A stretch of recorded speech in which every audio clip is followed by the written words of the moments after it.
Kembali lagi di Cerita Cinta Channel. Jangan lupa like, comment, and subscribe ya. Terima kasih. Di luar kantor polisi, mereka semua sudah meninggalkan kantor dan menuju tempat parkir. Sudah sangat larut, kalau pulang sekarang dengan keadaanmu seperti ini, orang tuamu pasti memikirkan macam-macam.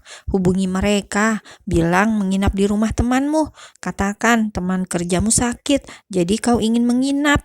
Saran Dirga sambil membuka pintu depan untuk Levia, bukan untuk Diska. Sementara itu, Diska malah bengong. Ia heran sejak kapan abangnya itu sedikit gercep. Biasanya juga lamban seperti anemon laut. "Dis, kamu duduk di belakang," seru Dirga sambil melirik pintu samping, seolah mengatakan pada Diska untuk buka pintu sendiri. Diska hanya manggut-manggut, kemudian masuk dan duduk di kursi belakang seorang diri. Sepanjang jalan, ia malah seperti obat nyamuk. "Nggak telepon rumah dulu?" tanya Dirga saat mereka berhenti di sebuah lampu merah. Levia menggeleng, percuma juga telepon, paling mamanya marah-marah, sedangkan malam ini ia lelah sekali, capek, mau istirahat, apalagi sang papa yang tidak bisa apa-apa. Levi malah takut, ia tidak bisa menahan kesedihan dan malah menangis di depan papanya. Karena dia kecewa. Ya, Levi kecewa pada adiknya. Jelas ini kelakuan Reva, tapi dia tidak akan bercerita pada Dirga. Pria itu kelihatan sangat pemarah, takut malah urusan keluarganya semakin runyam. Mungkin saking lelahnya, Levia sampai ketiduran. Dia baru bangun ketika Dirga menyentuh pipinya dengan lembut. Levi, bangun," bisik Dirga.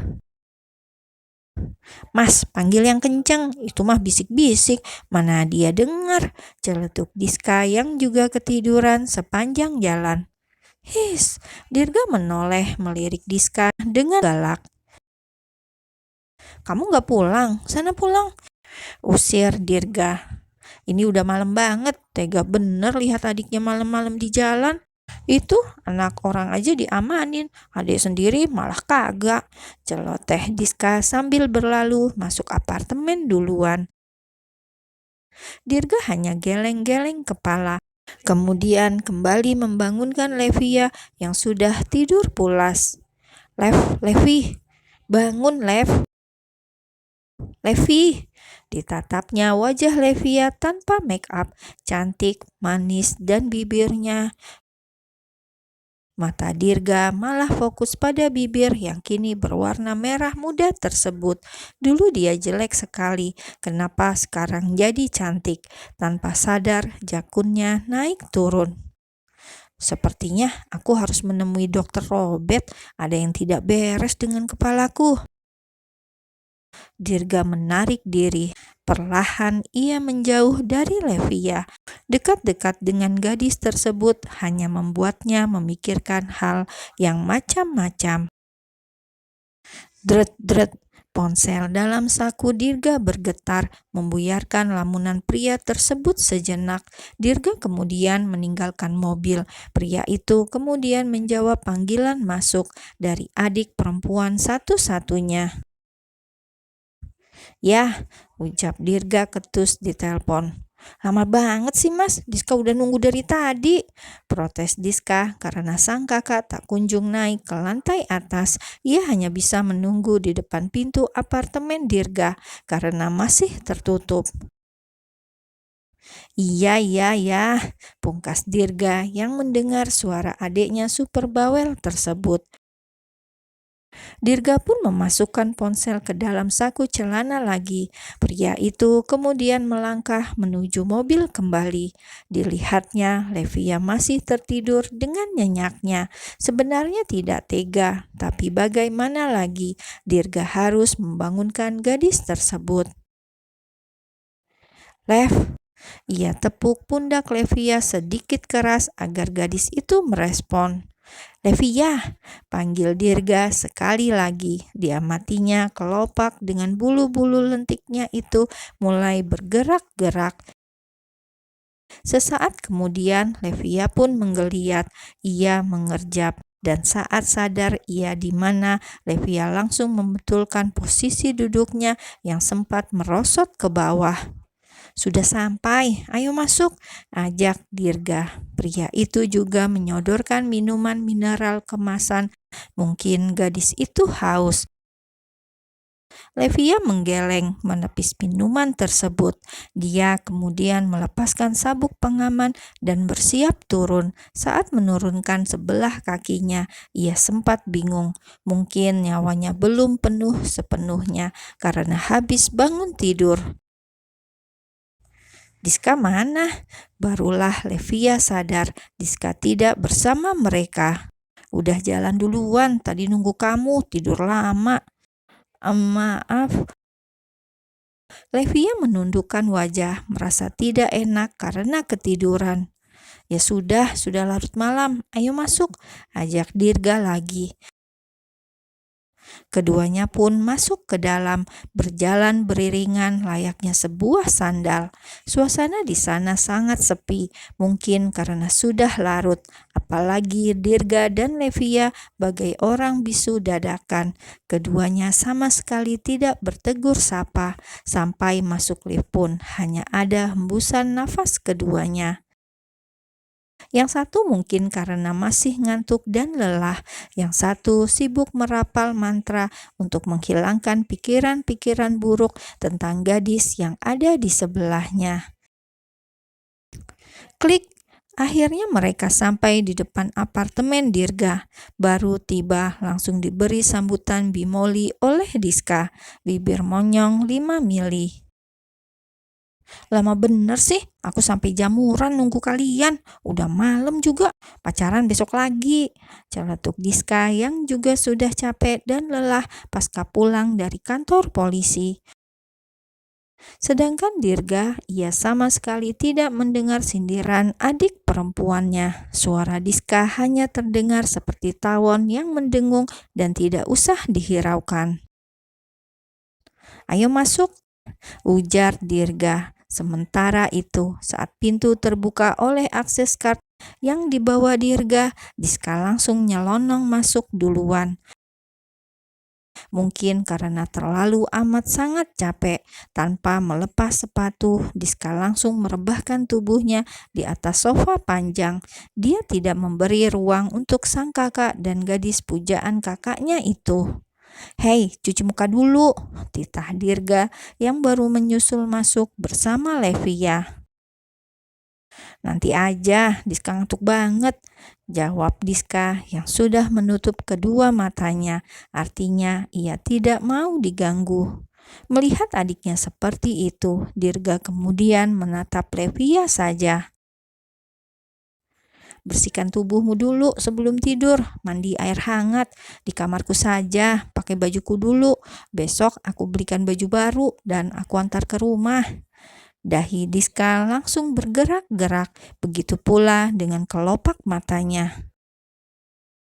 "Belajar dari mana kamu, Mas?" Diska tidak bisa menahan senyumnya. Lewat ekor matanya ia mengintip. Dilihatnya Levia masih berdiri mematung, mungkin karena masih canggung. "Kamu masih ingat kan kamarku yang mana?" tanya Dirga dengan tidak bermaksud apa-apa. Set! Seketika Diska langsung duduk dari posisinya yang semula rebahan. Gadis itu lalu menatap Dirga penuh selidik. "Levia, pernah ke kamarmu, Mas?" cecar Diska spontan. Dirga langsung melihat ke arah Levia. Entah mengapa dia malah teringat pertama kali Levia menolong dirinya. Duh, memalukan sih. "Bukan begitu, bukan." Itu, Tuan Dirga pingsan ketika mandi. Levia begitu sulit mengatakan apa yang terjadi waktu itu, karena itu hanya membuat pipinya seperti cumi rebus karena menahan malu. Tiba-tiba dalam kepalanya muncul siluet Dirga yang waktu itu polos. Astaga, ada apa dengan kepalaku? Ini pasti efeknya dipukul nyonya tadi. Pingsan pas mandi, gak pakai baju dong, tanya Diska polos. Entah polos atau sengaja, yang jelas wajah Diska juga sama jadi merahnya. Kalian berdua, his, Dirga mungkin malu. Pria itu kemudian mendesis kesal dan masuk kamar. Sedangkan Levia, ia jadi canggung dan hanya garuk-garuk kepala padahal tidak gatal. Mbak lihat semua, tanya Diska kepo setelah sang kakak masuk kamarnya. Hah? Kalian harus menikah kalau begini. Dahi Levia makin mengkerut. Bahkan udah lihat semua, celetuk Diska. Levia pun menggeleng keras. Enggak, beneran gak lihat. Saya langsung ambil kain handuk untuk menutupi tubuhnya. Dan lagi posisinya tengkurap. Gak lihat. Benar-benar gak lihat apa-apa. Lihat juga gak apa-apa, Mbak. Anggap saja DP, ujar Diska santai. Klek, bluk. Sebuah bantal meluncur dari dalam kamar. Bantal itu dilempar Dirga pas mengenai kepala Diska. Rupanya Dirga menguping dari balik pintu. Diska langsung menutup mulutnya rapat-rapat.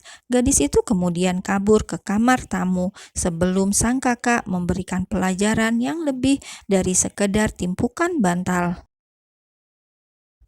Ya udah Mbak, Diska tidur dulu, ucap Diska sambil menoleh ke arah Levia. Klek, Diska mengunci pintu kamarnya dari dalam. Loh, aku bagaimana? Aduh. Levia makin gelisah, apalagi didengarnya derap langkah yang semakin dekat. Itu pasti Dirga. Levia benar, sesaat kemudian Dirga muncul. Pria itu datang sambil menenteng kotak putih kecil dengan logo plus warna merah. Gak usah, ini gak apa-apa. Levia mundur. Ia menghindar saat Dirga mau mengoles salep di bagian wajahnya. Ada beberapa bekas cakaran Nyonya Pram. Udah, diem aja. Levia hanya bisa menelan ludah. Ia kemudian membiarkan Dirga memberikan salep pada wajahnya. Namun karena lama-lama merasa tidak nyaman, ia kemudian mengulurkan tangan. Biar saya sendiri, ucap Levia mengulurkan tangan. Dirga hanya menatapnya lama tanpa memberikan salep di tangannya. Pria itu malah memintanya memutar badan. Hadap sana, Levia malah mendongak, tidak paham pada perintah Dirga. Putar badanmu, Lev. Akhirnya Levia menurut. His, kenapa kau diam saja saat orang lain menyerangmu? Gadis bodoh. Aduh. Levia merasa perih saat bekas cakaran di sekitar leher bagian belakang dioles salep. Ia ingat betul itu luka yang diberikan Nyonya Pram saat ia hampir berhasil membuka pintu kamar hotel. Mungkin karena sangat jengkel, wanita paruh baya itu meraihnya dan menyakar punggung Levia dengan garang. Apa lebih baik? Tanya Dirga setelah memberi salep dan meniup-niup belakang leher Levia. Sepertinya aku yang tidak baik-baik saja, Lev. Dirga menelan ludah. Mungkin bisikan setan terlalu kuat karena pria itu malah langsung